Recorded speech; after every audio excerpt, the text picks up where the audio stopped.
Assalamualaikum warahmatullahi wabarakatuh. Kami dari kelompok 1 yang beranggotakan 1.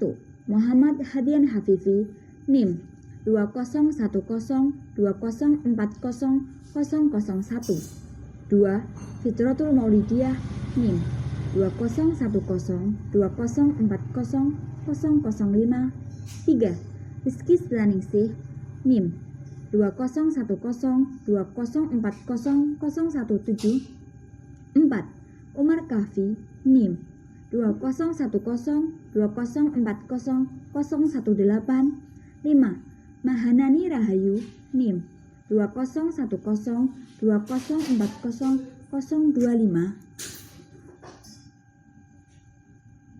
Ingin mempresentasikan hasil kinerja kami tentang peradaban Islam pada masa dinasti Abbasiyah.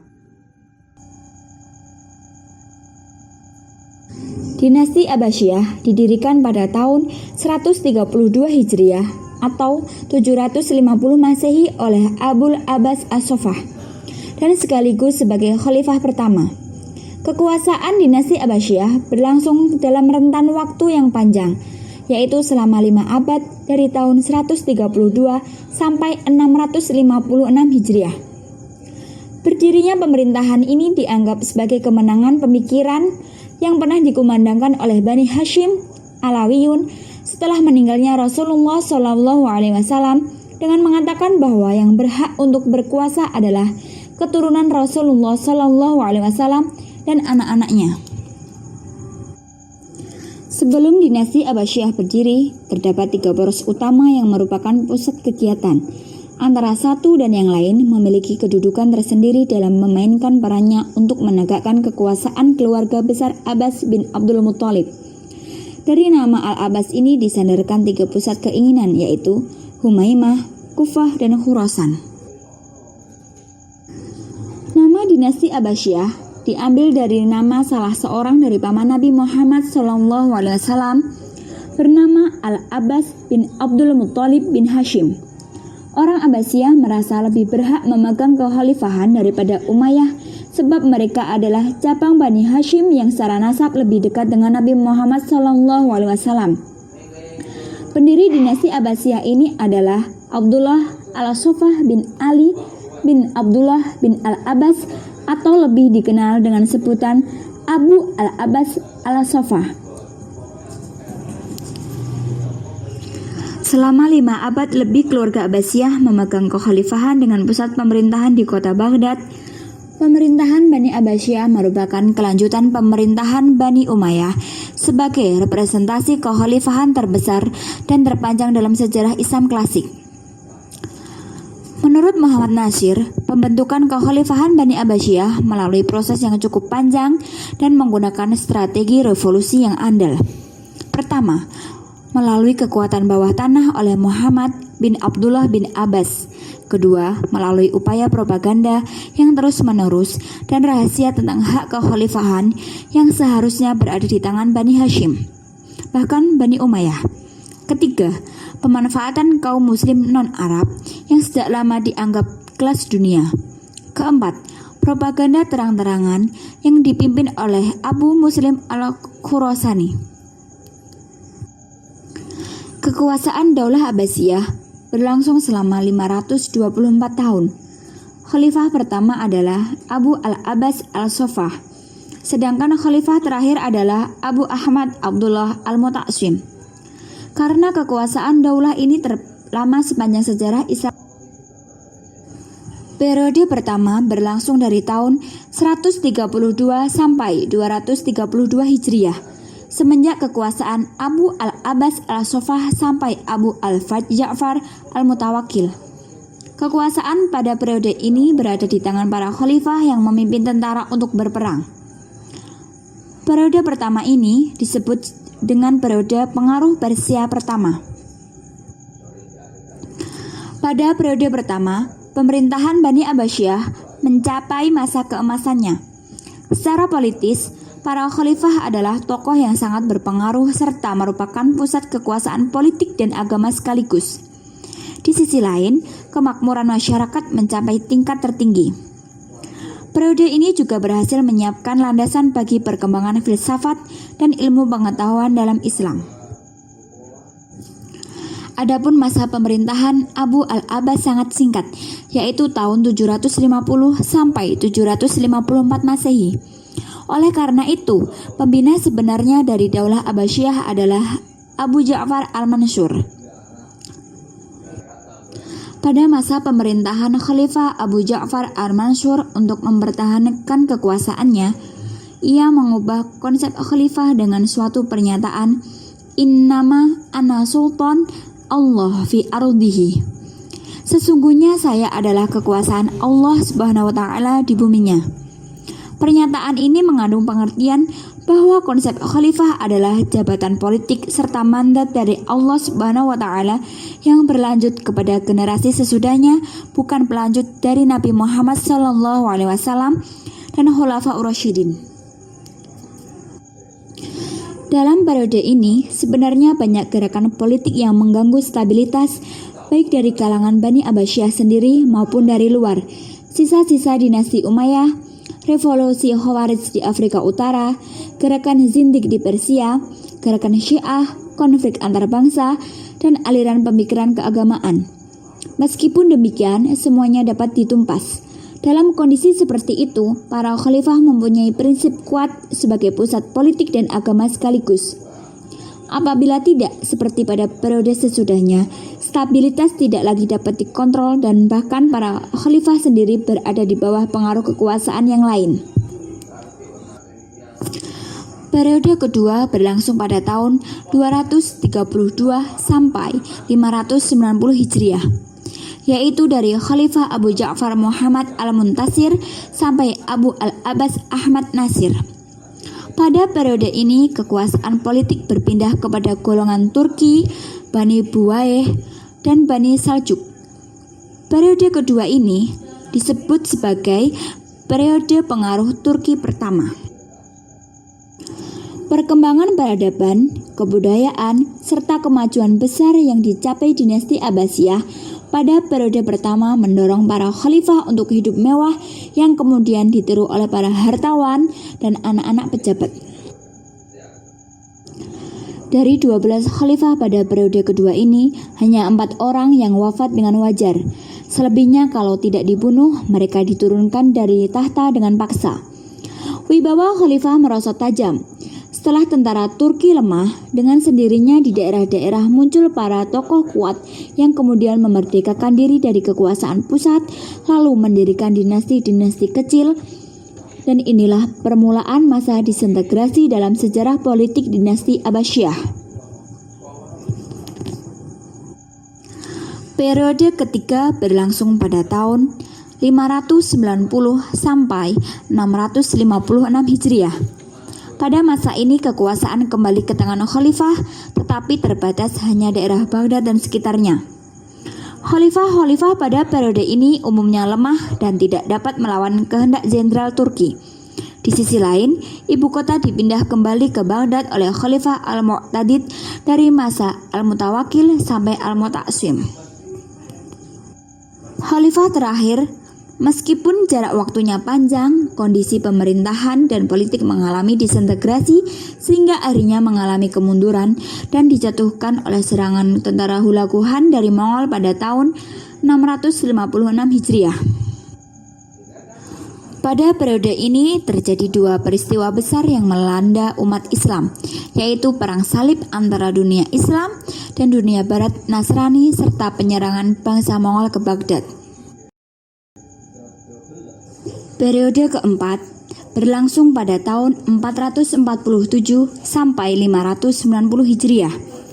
Periode ini adalah masa kekuasaan dinasti Bani Saljuk dalam pemerintahan Khilafah Abbasiyah atau disebut juga dengan masa pengaruh Turki kedua. Hal yang perlu dicatat dari masa ini dan masa sebelumnya adalah munculnya berbagai dinasti di dunia Islam yang menggambarkan mulai hilangnya persatuan dunia Islam di bidang politik.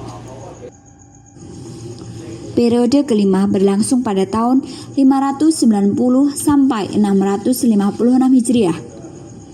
Periode ini adalah masa khalifah bebas dari pengaruh dinasti lain, tetapi kekuasaannya hanya efektif di sekitar kota Baghdad. Sesudah Saljuk, para khalifah tidak lagi dikuasai oleh kaum tertentu,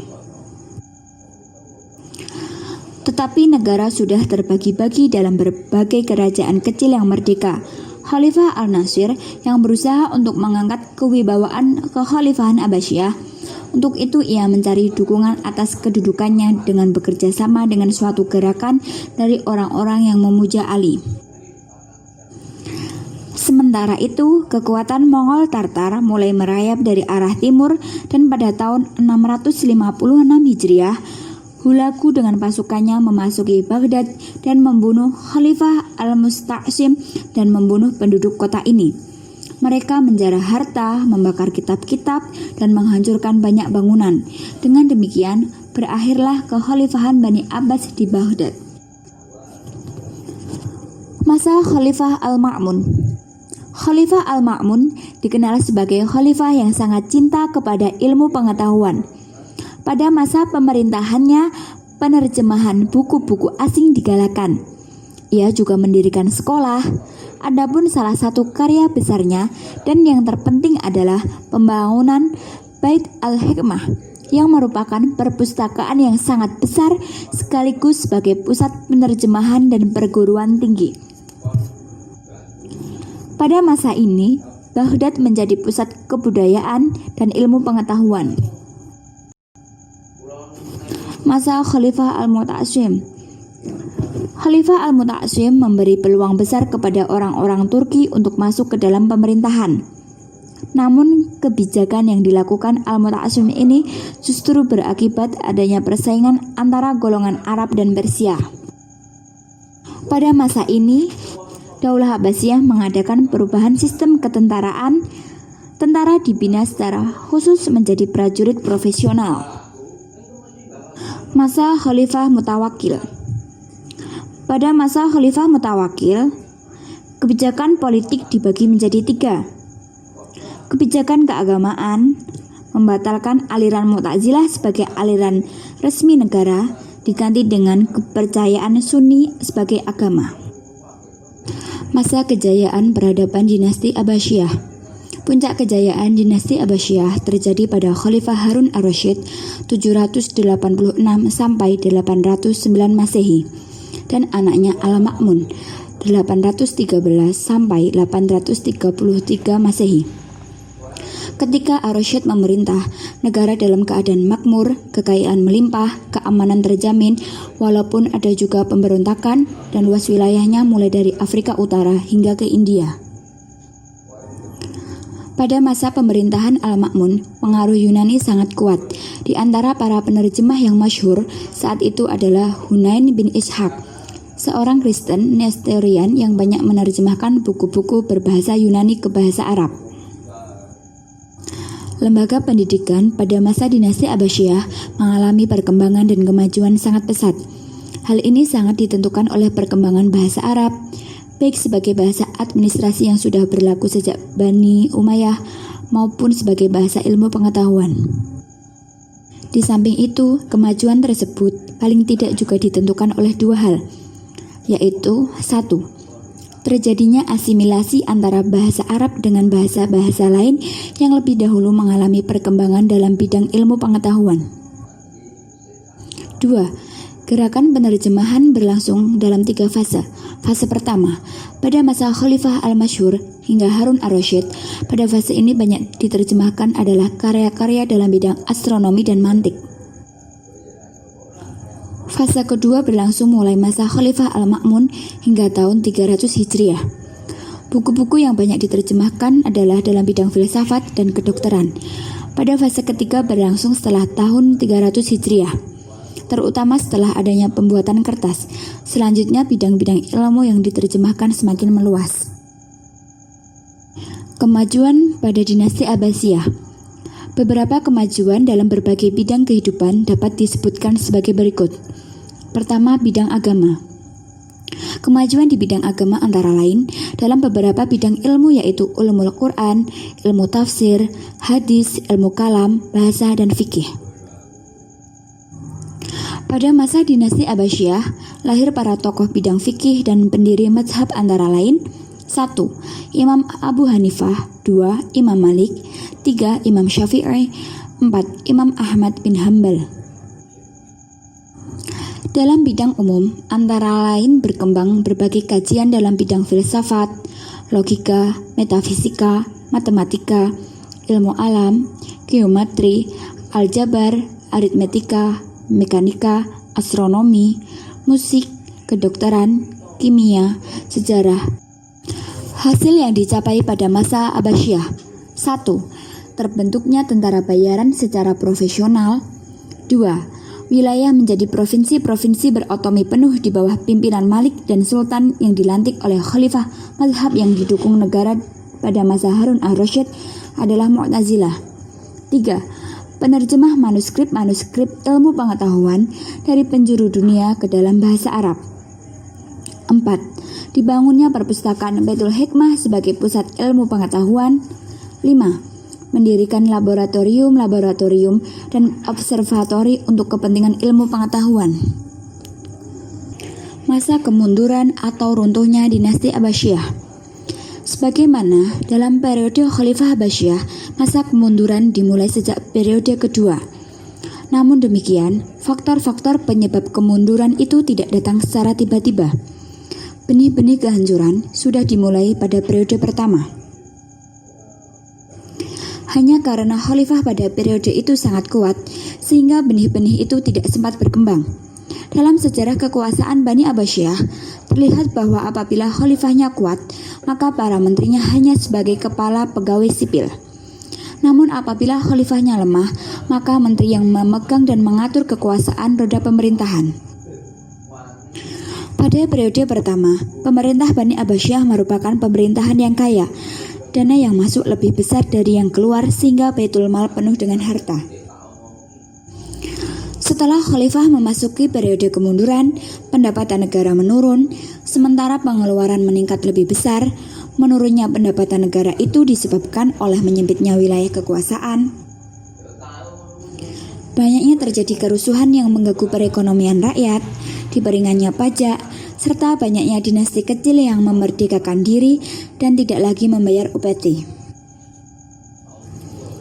Pada masa Khalifah Bani Abbasiyah juga muncul aliran-aliran sesat dan fanatisme. Fanatisme keagamaan berkaitan erat dengan persoalan kebangsaan. Karena cita-cita orang Persia tidak sepenuhnya tercapai, maka mereka mempropagandakan ajaran Manuisme, Zoroasterisme, dan Mazdakisme.